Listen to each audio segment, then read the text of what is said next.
Hi friends, வணக்கம். Welcome to trending சமையல். இன்னைக்கு நம்ம வீடியோவில் ஃபர்ஸ்ட் டிப் என்னன்னு பார்க்கலாம். இந்த மாதிரி நம்ம எப்போவுமே நார்மலாக பால் காய்ச்சுவோம் இல்லையா, அந்த மாதிரி பால் காய்ச்சுற பாத்திரம் எடுத்துக்கோங்க. அந்த மாதிரி எடுத்ததுக்கப்புறம் ஒரு கொஞ்சமாக தண்ணி சேர்த்துக்கோங்க. அந்த தண்ணி நம்ம எதுக்கு சேர்க்குறோம் அப்படின்னா, பால் பாத்திரம் அடியில் பிடிக்காமல் இருக்கிறதுக்காக. ஒரு மாதிரி ஒயிட்டாக ஒட்டி பிடிச்சிட்ருக்கோம் பாருங்கள், அந்த மாதிரி எதுவும் ஆகாமல் இருக்கிறதுக்காக தான் நம்ம தண்ணி சேர்க்குறோம்.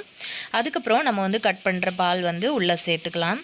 எப்போவுமே பால் பாக்கெட் கட் பண்ணும்போது அந்த பாக்கெட்டுக்கு உள்ளே கொஞ்சமாக தண்ணி சேர்த்து அதையும் அலசி ஊற்றிக்கோங்க. ஏன்னா உள்ளே நம்ம ஃப்ரிட்ஜில் இருந்து எடுக்கிறதுனால பால் அங்கங்கே உள்பக்கமாக பிடிச்சிட்ருக்கோம். ஸோ அதனால இந்த மாதிரி கொஞ்சமாக தண்ணி சேர்த்து அதையும் எப்போவுமே அலசி ஊற்றிக்கோங்க.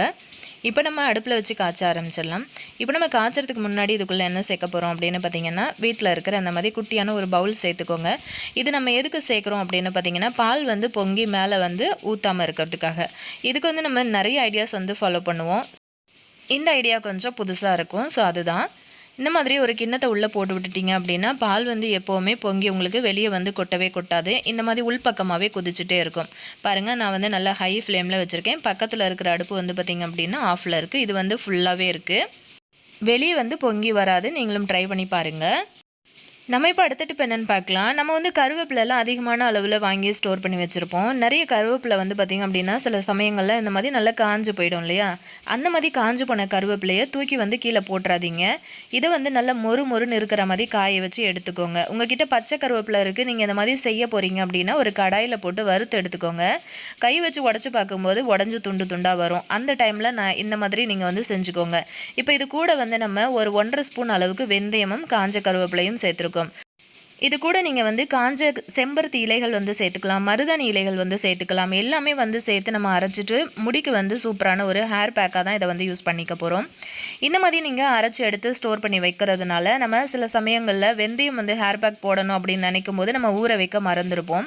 அதனால் நீங்கள் எப்போவுமே இந்த மாதிரி அரைச்சி ஸ்டோர் பண்ணி வச்சிட்டிங்க அப்படின்னா, நீங்கள் குளிக்கிறதுக்கு கொஞ்சம் நேரத்துக்கு முன்னாடி சாதம் வடித்த கஞ்சி இருக்கு இல்லையா, அந்த கஞ்சியை யூஸ் பண்ணி இதை கலந்து கொடுத்துட்டு நீங்கள் தலைக்கு பேக் போட்டுக்கலாம்.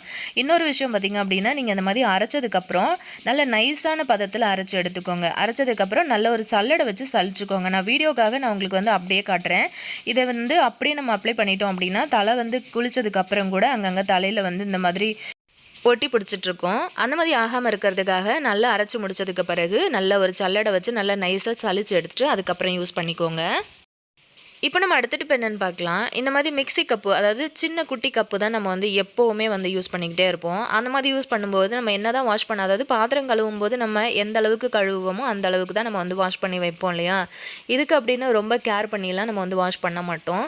ஸோ அந்த மாதிரி இருக்கும்போது என்னாகும் அப்படின்னா, இந்த மாதிரி பின் பக்கத்தில் உள் பக்கம் எல்லாமே பார்த்திங்கன்னா ஒரு மாதிரியான அழுக்குகள் நல்லா ஸ்ட்ராங்காக ஒரு எண்ணெய் பிசுக்கு மாதிரி பிடிச்சிட்ருக்கும். அதை அவாய்ட் பண்ணுறதுக்கு அதை எடுத்துட்டு நம்ம பளிச்சுன்னு எப்படி ஆக்குறது அப்படின்னு பார்க்கலாம்.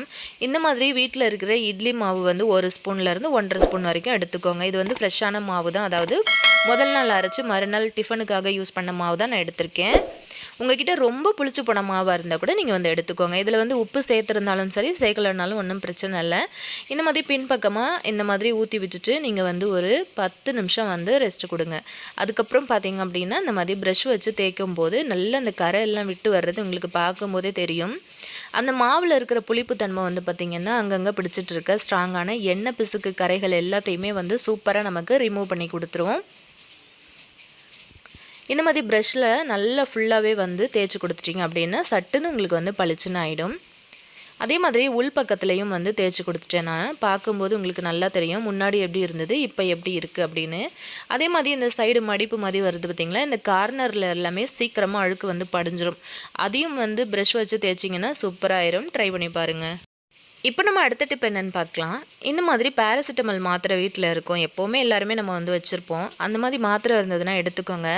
இது எலி தொல்லை இருக்கிறவங்களுக்கு இந்த டிப்பு ரொம்ப யூஸ்ஃபுல்லாக இருக்கும் அப்படின்னு நினைக்கிறேன். மாத்திரை 2 எடுத்திருக்கேன்.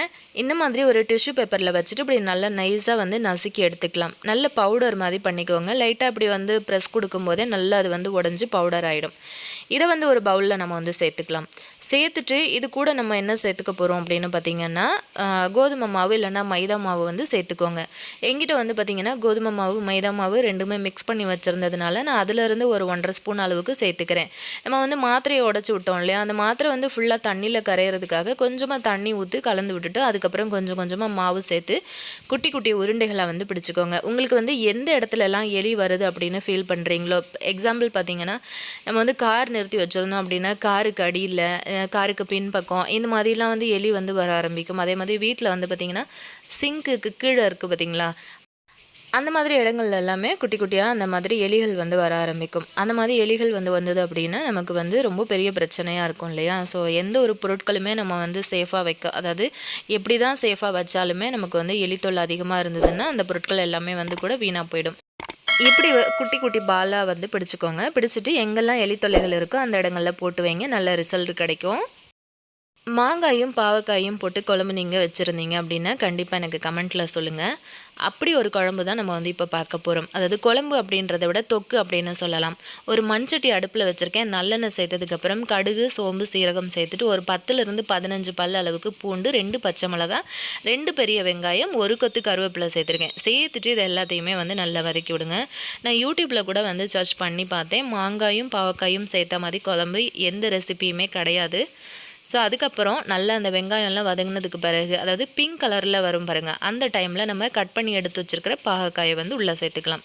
இப்போ கொஞ்சமாக உப்பும் மஞ்சத்தூளும் வந்து சேர்த்துக்கோங்க. சேர்த்துட்டு வதக்கி விட்டுட்டு ஒரு மூடியை போட்டு மூடி வச்சிடலாம்.